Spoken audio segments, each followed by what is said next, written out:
What's up, people? Hunter Spoke Riders here, and I got a question. For you guys. As soon as I get out in the street here, man, this person's like right up on my bumper in the back. But anyway, I got a question for you guys. Is car audio really? This person's like on me, like drafting me like NASCAR. What are you doing? Okay, we're both turning. Anyway. Nice little bike there. My question for the day is car audio almost a thing of the past? It's weird, man, because I have a lot of friends and family members that recently has purchased new cars. And when I say new cars, I mean 2016s and 2017 models. I gotta punch it here, hold on. So what trips me out about these new cars nowadays is a lot of new cars already come with pretty nice stereo systems, and not just nice speaker setups. I mean, these cars already come with 8,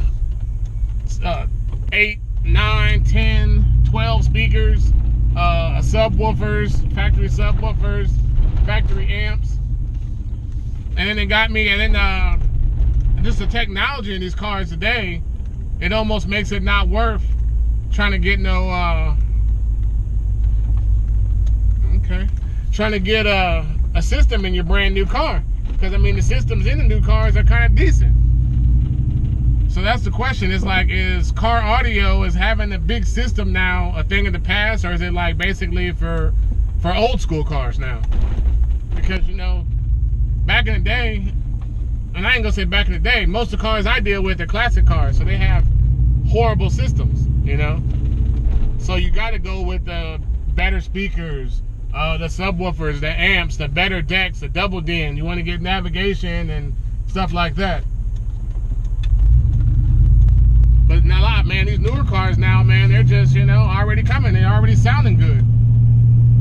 I was looking at this thing online where you can get the new one of the Dodge. I don't remember if it's the Challenger, the Charger, or something. But it was an option. You can get the Alpine system, or you can get the Beats by Dre system. So I'm just like, man. And a lot of these systems they sound pretty good, you know. It's like when you got a brand new car, that's the cool part. I realize when you got a brand new car, you really don't need all them upgrades like you used to. The newest car I've ever had in my life was a 2008 Mustang. That was the newest car I've ever had. I bought it back in 2007. I bought a brand new Mustang back in 2007, 2008, and it was a basic model, so it didn't have the top of the line system. But I ended up but the speakers and stuff were still good. I just ended up adding just a subwoofer and the amp. But nowadays, 2017 models, 2016 models already come with subwoofers and amps.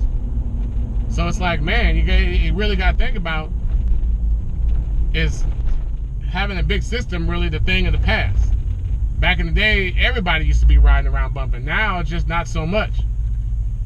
Now, even I see a lot of younger people in old school cars with no system at all. They're just riding with their earbuds in. And just, man, it trips me out how things change so drastically. I kind of like, don't get me wrong, I love old school cars. I love classic cars because it's part of our history, you know. It makes you, when you drive them, it makes you feel a different way. But I like new cars too, man. There's a lot of new cars that I'm really digging. And like I said, a lot of my friends and family members have been recently purchased new cars. And I've had an opportunity to drive some of these new cars, which I'm gonna do a review on one of the new cars that's in my family real soon. But it just trips me out how the technology is, you know, and how much they've improved. But yeah, that's just my question to you guys, man. Is having a big system really a thing of the past? I don't know. You tell me. So that's all really low, man. Back in the day, I think think about systems, man, back in the day, back in my heyday, back when I was basically in high school, back in my high school days, when I was a young whippersnapper, you know what I'm saying, as the old people used to say, we used to have crazy systems. This was like back in the height where people would, you know, have walls and do SPL. I mean, they still do that. They still do SPL, stereo competitions, but it ain't like it used to be, you know. Everybody wanted to do that back in the day. Everybody had systems with take out the back seat and all subwoofers. You know, it was craziness. But nowadays, you know, there is a small niche of people who still do that, who still rock with the car audio. They still rock with the big bass systems. But it's more of a competition thing, you know. A lot of them cars they're using, the reason why I got out of it, because a lot of cars they're using, they ain't really daily driving them like that, you know.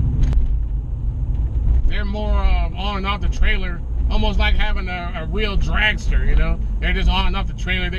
When I really got out of the whole big system thing, is when they started having bulletproof glass in the windshield, like a armored truck, and they're taking the seats out, only got one seat, and that's why, you know, that's why I was like, I'm done with this. It's funny because I got a trophy back in the day when I had my old Fox body Mustang. I used to have an old Fox body Mustang. That's the first time I really competed. I had bigger systems in the past, and like my Chevy Blazer, but I never really competed with them. But I did like 150 SPL, which ain't really nothing now, but it was only 215s and a hatchback Mustang.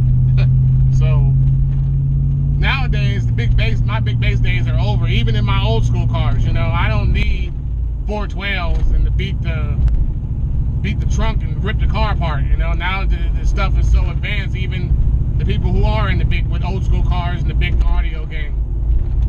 To me, I'd rather have just two normal 12s. All I need is a bass note, an amplified bass note, amplified mids and highs, just to bring out the sound system and make it sound good. As long as I can feel the bass and hear the bass inside the car with me, that's all I'm worried about. I would rather have the extra room in the trunk to have the spare tire and the jack and catch a flat, or, you know, or be able to put a suitcase or something if I go somewhere. A lot of these cars, like I said, I see a lot of these cars online. Don't get me wrong, they look cool, but they just ain't practical to me. When you take up your whole trunk and you got, you know, 6 12s in the trunk, it gets to the point where your car, it limits the use of your car. I know some people say, well, I got daily drivers and other cars for that. But sometimes me personally, I like to drive my old schools daily. I like to go on trips, you know, have fun with them. Me and my daughter go have fun in the old school car. That's kind of like the memories, you know. That's kind of like laying down the memories, laying down the foundation of riding around of an old school car. And that's where I think the car game has really lost, you know, lost their way. But that's a whole different subject, a whole different topic. I'm not going to get too far into that right now. But now I just want to talk about the car stereo stuff. You think car stereo is a thing of the past? Let me know if you're a car audio fan out there. If you're building a classic car, if you got a new car, have you put a big system in it? Now it seems like it takes a lot to get a system in these brand new cars to work around all that computer stuff and work around all the factory touchscreens and stuff like that. It's not easy, from what I hear. So that's all I wanted to ask, you know, you guys. It's, you know, get your opinion on the whole car audio game in 2017. Where do you think it's going? You think it's dying out, or you think it's going to hold strong and survive? And basically be like a thing for basically old school classic cars. All right, y'all. I'm at my second stop. Unspoken Riders, signing out.